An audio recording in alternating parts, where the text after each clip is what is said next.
With less than a month until the Pennsylvania public school funding lawsuit is set to begin, a Commonwealth Court judge recently ruled that some evidence pertaining to racial disparities in the state education system will be allowed. Attorneys representing school districts, parents, and education organizations argue that the way schools are funded in Pennsylvania violates its own constitution, which requires the Commonwealth to ensure there is a thorough and efficient system of education for all students. Claudia DePalma of the Public Interest Law Center, which is representing plaintiffs in the case, says the evidence is important because it shows student outcome disparities between lower income and higher income districts. I think that looking at subgroups in the Commonwealth, including subgroups of students of color, and looking at the really significant achievement gap that the funding disparities have caused is a very important indicator of how the system is failing. Black and Latino students in Pennsylvania predominantly live in the most underfunded districts, according to research submitted for the trial.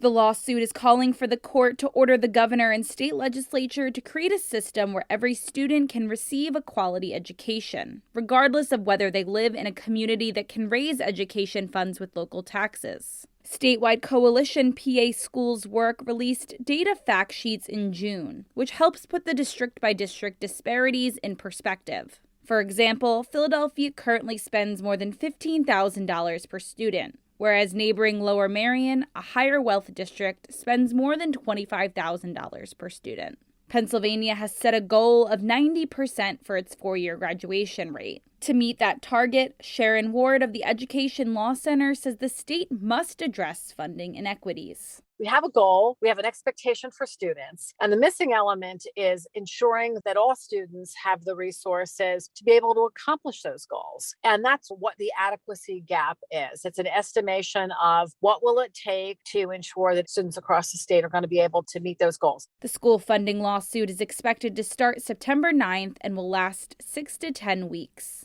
I'm Emily Scott with Keystone State News Connection at publicnewsservice.org.